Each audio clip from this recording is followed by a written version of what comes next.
Hello हवाई दोस्तों, क्या हाल चाल आप सबके। एक और वीडियो के साथ हाजिर। ये वीडियो का टॉपिक है भाई, ईरान ने न्यूक्लियर टेस्ट करा है कि नहीं करा है। वहां पे एक एरिया में अर्थक्वेक आया है कि जहां पे आता नहीं है, तो उस पे देखते हैं पाकिस्तान की आवाम क्या बोलती है। सुना गई है पाकिस्तान की आवाम के बीच में पूछने कि क्या सच में ऐसा हुआ है कि नहीं हुआ, क्या ईरान न्यूक्लियर कंट्री बन चुका है कि नहीं बना। बाकी जो मेरा ओपिनियन होगा मैं वो आपके सामने रखूंगा, आप उससे एग्री डिसएग्री कर सकते हैं। जो मुझे लगता है मैं वो बताऊंगा आप सबको, दूंगा इस पे वीडियो पे रिएक्शन। तो चलते हैं पाकिस्तान, देखते हैं ये वीडियो और करते हैं अपना ऑनेस्ट वाला रिएक्शन इनके ऊपर। ईरान ने किया, वो अर्मीनिया की कंट्री में आया था, तो अर्मीनिया ने उससे नोट किया और देखा कि ये अर्थक्वेक है या एटम के वो असरात हैं। लेकिन पता यही चल रहा है कि एटम के असरात है, अर्थक्वेक नहीं है। तो हमें लग ये रहा है कि इंशाल्लाह ताला ईरान जो वो एटमी पावर बन गया। और अगर किसी ने भी ईरान के साथ कुछ भी कोई ऐसी मुदाखलत की उसकी सरहद में, तो ईरान इसका भरपूर जवाब देगा। ईरान ने जो बम टेस्ट किया है ना, मेरे ख्याल में तो ये बम सीधा इसराइल पे टेस्ट करना चाहिए था। अच्छा। ताकि उसको साथ पता भी चल जाता और साथ टेस्टिंग भी हो जाती। तो अभी मेरा तो ये मशवरा है कि ईरान दोबारा वो बम चला के इसराइल पे चेक करे, बल्कि साथ पाकिस्तान भी चलाए, ताकि खित्ते के अंदर ये जो हमारा दुश्मन है मुसलमानों का, ये ख़त्म हो जाए। और एक खबर है जो मैंने सुनी है, मैं आपके साथ शेयर करना चाहता हूँ कि अगर ये जो डॉलर है ना, डॉलर को कंट्रोल कर रहा है इसराइल। अच्छा। अगर पाकिस्तान या ईरान या कोई भी मुल्क ईरान को तबाह कर देता है, ईरान की जो मुआशियत है उसको तबाह कर देता है, तो इससे ये होगा जो हमारा पाकिस्तान का मुआहदा है ना इसराइल के साथ, डॉलर का अमेरिका के साथ हमने पेमेंट उनसे डॉलर में ली और वापस भी डॉलर पे करनी है। अगर डॉलर नीचे आ जाता है, इसराइल तबाह हो जाता है, डॉलर नीचे आ जाता है, तो हमारा जो कर्जा है ऑटोमेटिकली कम हो जाएगा। अच्छा। तो हमारी तो ये दुआ है कि अल्लाह ताला करे कि इसराइल पाकिस्तान कोई भी मुल्क उठ के इसको ख़त्म कर दे, हमारे अंदर जो मुसलमानों को ये बैठा हुआ इसराइल ये फिनिश हो जाए। तो सर ये मतलब अच्छा तरीका। यही तो बात है, तुम्हारी दुआ नहीं लगती ना कहीं भी। तुम दूसरे को तबाह करने की सोचते हो, इसलिए खुद तबाह हो जाते हो। दूसरे के साथ बुरा करने की सोचते हो, खुद उसी गड्ढे में गिर जाते हो। कहते हैं ना, बोए पेड़ बबूल का तो आम कहाँ से पाए, और गड्ढा खोदे दूसरे के लिए खुद इसमें गिर जाए। तो पाकिस्तानियों मुसलमानों तुम्हारे साथ ये प्रॉब्लम है, तुम दूसरे के साथ सोचते हो लेकिन पहले खुद ही आते हो। जिसने किसी का बुरा सोचा है उसके साथ यही हुआ। तुम लोगों के दिमाग में हमेशा इजराइल के लिए ये रहा है, इंडिया के लिए, हिंदुओं के लिए, नॉन मुस्लिम्स के लिए ये चीजें रही हैं। इसलिए हर जगह से लतियाए जाते हो, इसलिए हर जगह गू खाते हो। गू ही खा रहे हो तुम, सारे गू खा रहे हो, पिट रहे हो, गू खा रहे हो, पिट रहे हो, गू खा रहे हो, पिट रहे हो, फिर कहते हो मुंह से बदबू भी आ रही है हमारे, क्यों हमें लतियाए जा रहे हो। अब गू खाओगे तो बदबू तो आएगी मुंह से। और कौन से ये मैथमेटिक्स में तुम्हारे कौन से, किसने बता दिया भाई कि इजराइल कंट्रोल करता सारे डॉलर्स। दिखा दो, भीख मांगने तुम जाते यूएस के पास, यूएस नहीं आता तुम्हारे पास। और रही बात तुम्हारे उसकी, तो पहले तुम अपनी गवर्नमेंट बचा लो। अभी सुनने में आया कि बिलावल भुट्टो ने एक मीटिंग बुलाई है, कह रहा कि हम ईरान के साथ हैंगे और हम उस पे इजराइल पे हमला कर देंगे, हो सकेगा तो। पता है रीजन क्या है? क्योंकि शहबाज शरीफ के पिछवाड़े पे लात पड़ने वाली है इस साल के एंड में या स्टार्टिंग में। पीएम बनेगा बिलावल भुट्टो, डार्लिंग भुट्टो। ये छमिया जो है, जो लाहौर की गलियों में नाचती फिर रही है, ये बनेगी। समझ में आ गई? पहले तुम अपनी गवर्नमेंट बचा लो।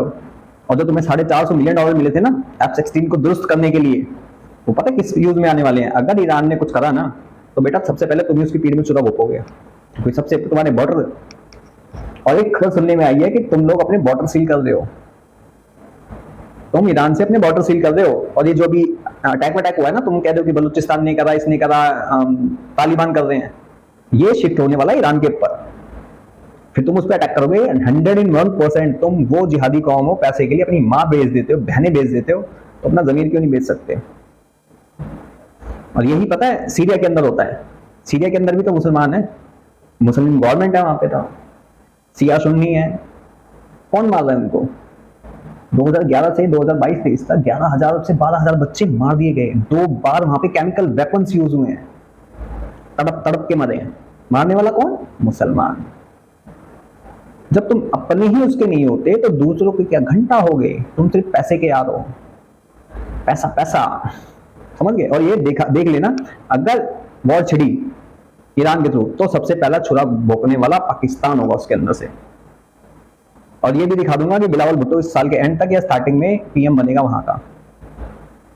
मीटिंग शीटिंग जिस हिसाब से चल रही है ना इनकी, शहबाज शरीफ बयान नहीं दे रहा इस पे। अब ये क्यों, ये बेस बना रहा अपना, ताकि पब्लिक इसके साथ में आ जाए बिलावल भुट्टो के। ओहो, ईरान इजराइल के नाम पे तो ज्यादा जज्बाती हो जाते हैं, ईरान के नाम पे, इजराइल के नाम पे, इंडिया के नाम पे, है ना। और वैसे भी वो तो शिया आएंगे ईरान वाले, तो उनको ठोक गए तो तुम भी सारे खुश होगे, ओहो मजा आ गया मजा आ गया। इनकी मीडिया पे, ये मीडिया एक बनाएगी पूरी पूरी पूरी मूवी बनाएगी इस पे। साला इतना तो मूवी में ट्विस्ट नहीं होता जितना ये रियल लाइफ में ले आते हैं। मजा आता है वैसे देखने में, ताली बजानी चाहिए इनके लिए। तुम्हारी स्टोरी लाइन बहुत अच्छी होती है लेकिन पकड़ाए जाते हो। तो तुमने पीछे ना F-16 भेज के ईरान में करे थे, तुमने अपने प्लेन व्लेन दुरुस्त करवाए थे, इसीलिए करवाए थे बेटा, इसीलिए। और ये देख लेना, ये ताली बजाते हुए मिल जाएंगे, वो हो ईरान को ठोक दिया, मजा आया मजा आया मजा आया। अभी तो देखना, अभी स्टार्ट हुआ है ना, ये कराची में ब्लास्ट हुआ है, अभी और होने हैं। ये प्लॉट बना रहे हैं अपना। उनकी चमक चलो जो छमिया है वो बिलावल भुट्टो, भुट्टो रानी, देखना कैसे नाचती है। नाच नाच के इनके सर पे देखो मूड देगी वो। का अपना कर्जा कम करवाने का, वैसे तो हमने रिटर्न नहीं करना, तो चलो इसी तरीके से। अब वो हम नहीं कर सकते, लेकिन ये हम दुआ कर रहे हैं कि इसराइल की मुआशियत तबाह हो जाए, डॉलर जीरो पे आ जाए और हमारा ऑटोमेटिकली कर्जा जो है वो खरबों डॉलर की बजाय अरबों में आ जाए और हम दे के अपनी जान छुड़वा लें। सर आपको पता है कि अली खामनाई की तरफ से एक फतवा भी लगाया गया है कि न्यूक्लियर अटैक जो है वो हराम है, लिहाजा किसी मुल्क को ये नहीं करना चाहिए। लेकिन उसके बावजूद भी हम देख रहे हैं कि किस तरह जो है इजराइल ये सब कुछ कर रहा है। फिर ईरान ने भी जो है उन पर 400 मिसाइल दाग दिए। तो क्या लगता है ईरान अगर ये न्यूक्लियर बॉम्ब बना लेता है तो क्या वो इस फतवे के अगेंस्ट जाके इसको इस्तेमाल भी करेगा? जी बिल्कुल करेगा, क्यों नहीं करेगा। लेकिन असल मसला ये है कि हमारे इर्द गिर्द जो है ना इसराइल के, वो इस्लामी ममालिक है। अगर ईरान न्यूक्लियर यूज़ करता है तो उनको भी बहुत बुरा असर पड़ेगा। इसलिए वो छोटे मिसाइल दाग रहा है और छोटे पे ही हमला कर रहा है और यही करेगा। अगर बड़े का, न्यूक्लियर का अगर करता है तो वो हमारे जो साथ इसराइल के वो शाम है, लिबनान है, जितने इस्लामी ममालिक हैं उनको भी असर पहुंचेगा, उनका नुकसान होगा, मुसलमानों का, मुस्लिम कंट्री जितनी भी हैं। तो इसलिए ये ईरान ने बस दिखाया है कि भाई हमारे पास न्यूक्लियर है, होश के नाखून लो। अगर हमारी तरफ मैली आंख से देखा तो हम आपकी आंखें नोच लेंगे। लेकिन सर सवाल यहाँ ये पैदा होता है कि इस्लाम का जज्बा सिर्फ ईरान में ही कूट कूट के भरा हुआ है, पाकिस्तान के जो मुसलमान उम्मा हैं वो क्यों खामोश बैठे हुए हैं? पाकिस्तानी तो कहते हैं कि हमें एक मौका दें, हम जाके जो है वो इजराइल के साथ जंग लड़ते हैं, हम जो है जाके जहाद करते हैं। जी बिल्कुल ऐसा ही है, हमारी वाम में जज्बा है, सब कुछ है। हमारे जो फटा के लोग हैं, अगर हम उनको फ्री हैंड दे दो तो ये किसी कंट्री को भी ये मसल के रख सकते हैं। जैसे रशिया को हाल किया, जैसे आपने देखा अमेरिका का हाल किया। इसलिए हमारे जो लीडर हैं वो हमें फ्री हैंड नहीं वाम को दे रहे, वो सपोर्ट नहीं कर रहे। वो अपनी सियासत में लगे हुए हैं, एस्टेब्लिशमेंट होगी, ISI होगी, वो अपने तरीक़ेकार के साथ एजेंसी हमारी काम कर रही हैं। लेकिन हमें अगर फ्री हैंड दे दें तो हम इनका वो हशर करने की दुनिया देखें। सर ईरान ने तो बड़ी दाद समेटी। अंदर की बात मैं तेरे को बताता हूँ। ईरान ने पता है ये टेस्ट वेस्ट क्या कहाँ से करा, ये रशिया ने दिया इसको वॉर हेड। मैं 100% श्योर कि ले भाई तो एक बार कर दे ताकि तेरे पर तेरी ऑयल रिफाइनरी और ये सब चीजें बच जाएं, तेरे पर हमला ना हो, ताकि लोगों को ये लगे कि तूने बना लिया है। अगर ऐसा कुछ होता ना तो मोसाद बहुत तेज है, बहुत तेज है। उसके कब कौन सा गुद्दा कौन से फेफड़े निकाल ले पता भी नहीं लगे तुम्हें। बात आ गई बात समझ में? जब इनके सीक्रेट वेयर हाउस से इनके न्यूक्लियर के सारे पेपर गायब हो गए, इतने सारे इनके पिल दिए गए, तो तुम्हें क्या लगता है कि उनको ये नहीं पता होगा कि हाँ भाई इनके पास ये है, और सिर्फ उसको एक ही दिया होगा ताकि तू कर ले ये। क्योंकि रशिया को भी पता है इनके हाथ में न्यूक्लियर आने का मतलब उनको भी खतरा, क्योंकि इनके बॉर्डर्स लगते हैं। मॉस्को में हुआ था ना ब्लास्ट, उसको भी पता है कहीं ना कहीं, बस वो सपोर्ट इसलिए करता है, यूएस इसके अंदर इन्वॉल्व है इसलिए, अदरवाइज वो भी नहीं करता। आगे बात समझ में? और तुम्हारे पाकिस्तानी में जज्बा बहुत है, फाटा की फट के हाथ में आ जाएगी ना, फ्लावर बना दे। जाओ तुम लड़ने जाओ। और रही ईरान की मिसाइलों की बात, वेस्ट बैंक में गिरी, वो भी जो एक बंदा मरा वो बेचारा फलस्तीनी था, नहीं 6 बंदे मरे थे, एक फलस्तीनी मरा था, 5 ईरानी मरे थे, क्योंकि लॉन्चिंग पैड ही फट गया था। इतनी सटीक इनकी टेक्नोलॉजी है। अब ये सोच लो कि जिनके लॉन्चिंग पैड फट गए हों, जिनकी मिसाइल ऐसे हवा में बिखर जाए, देख रहे कैसे पड़ी हुई है, देखो जरा ऐसे पड़ी हुई है। वो तुम्हें लगता है वो न्यूक्लियर टेस्ट कर सकता है, बना सकता है? वो सोचने वाली बात है भाई। इतने सालों में एक नहीं कर पाए, जितनी करने की कोशिश करी उतनी बार इजराइल ने ठोक दिया इनको। अब लगता है कि इजराइल इसमें बच के इनसे बच जाएगा, इजराइल से नहीं बच पाएगा। और मैं दिखा दूंगा इसके अंदर इजराइल के हमला करने से पहले यही ना कूद पड़े जिन में, ईरान को ठोकने लग जाए, मजा आएगा बेटा। और रही मैली आंख से, तुम्हारी आंख में मूद के चला जाएगा, अंधे हो जाओगे। नेतन्याहू है वो, तुम्हारा प्राइम मिनिस्टर नहीं है, तुम्हारे जनरल कर्नल नहीं है कोई जो बढ़ के मार के निकल ले, समझ गए? जब उन्होंने इजराइल पर 400 मिसाइल दागे कि जो काम कोई मुस्लिम उम्मा ना कर सकी, कोई इस्लामी ममालिक ना कर सके, वो ईरान ने कर दिया। हालांकि पाकिस्तान भी जो है वो एटॉमिक पावर है, लेकिन उसके बावजूद भी हमने इजराइल पर अटैक करने की हिम्मत और जुर्रत नहीं की।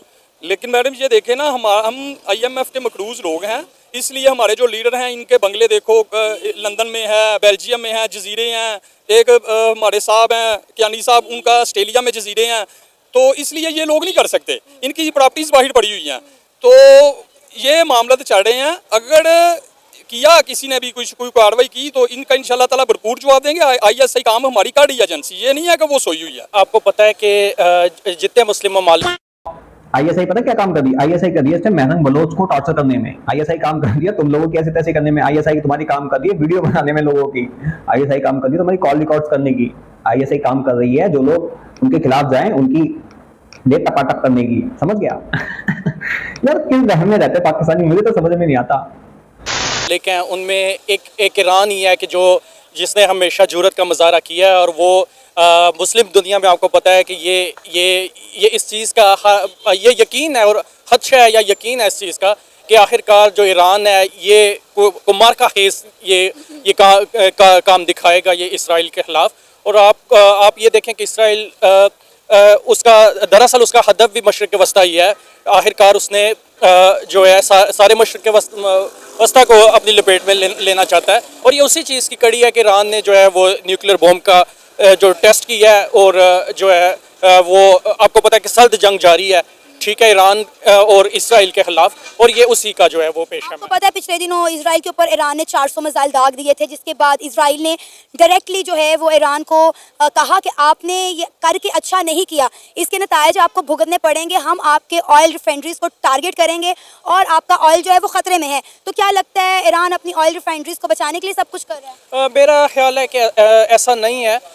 सारी दुनिया जानती है, और सारी मुस्लिम दुनिया वो जानती है कि ईरान जो है वो जहाँ तक ईमान की बात है, ठीक है, और जहाँ तक उसकी जो हिम्मत और जुर्रत की बात है, तो ईरान पूरी दुनिया के अंदर जाना जाता है, सारी दुनिया उसको मानती है। और मेरा ख्याल है कि ईरान अगर कभी इसराइल के ऊपर हमला करेगा तो वो जो मुसलमानों की खातिर करेगा, और वो फ़लस्तीन की खातिर करेगा, और ऑयल जो है इसका मेरे ख्याल के मुताबिक ये उसकी वजह नहीं है कि वो अपने रिफाइनरीज को प्रोटेक्ट करने के लिए इसके ऊपर हमलावर होगा। Thank you. तुझे ये नहीं पता ना, तुम बस खाली ख्याली पुलाव पका लेते हो।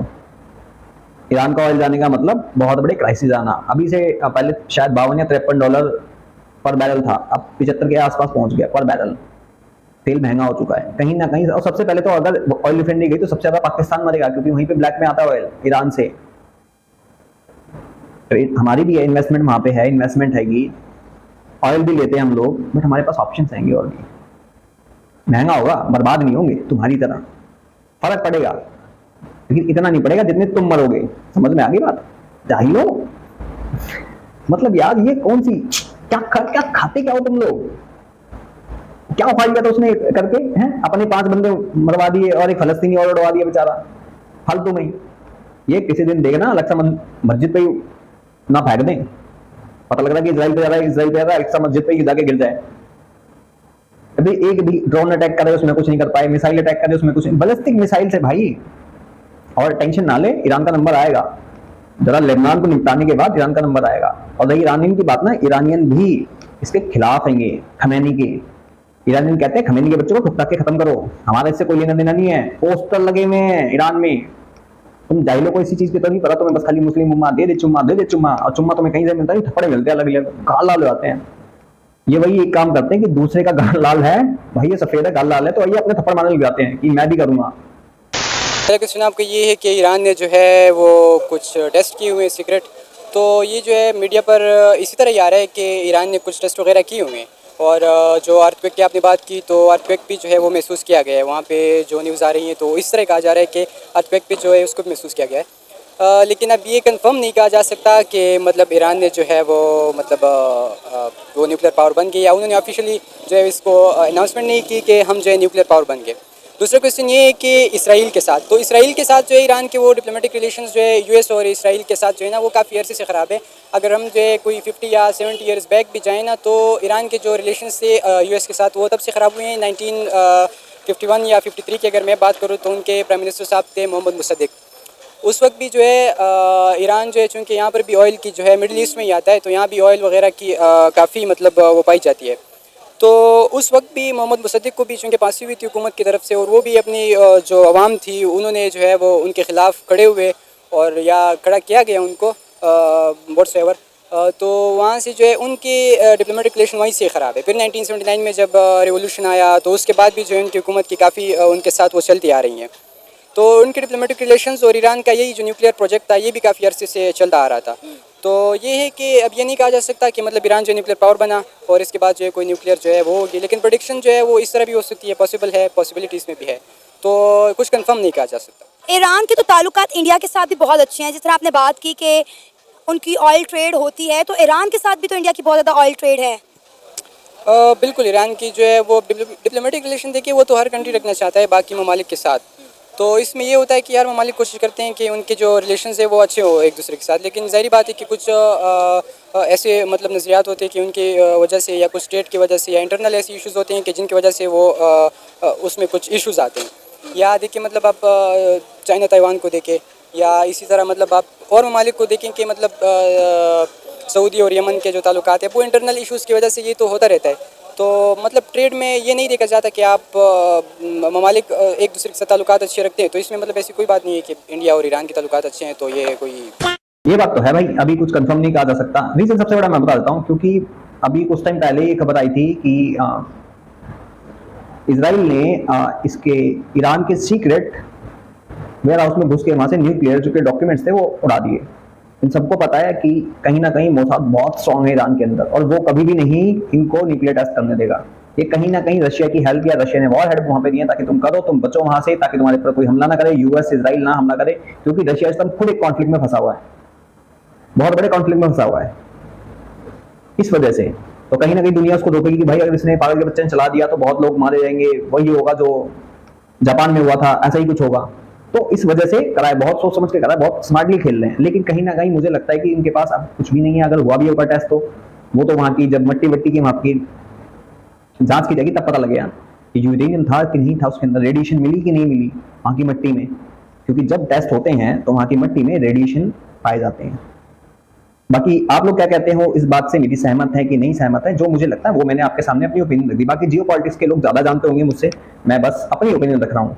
आप सबको क्या लगता है कि क्या रशिया ने ईरान को वॉर हेड दिए ताकि वो अपने आप को सेव करने के लिए ये जता सके कि मेरे पास न्यूक्लियर है, ताकि मेरे पर हमला ना हो सके? आप सबको क्या लगता है इस पे कमेंट सेक्शन में जरूर बताएं। बाकी मैं चलता हूँ, मिलता हूँ आप सबको किसी और वीडियो में, तब तक के लिए जय हिंद जय भारत। और इनको भौंकने दो।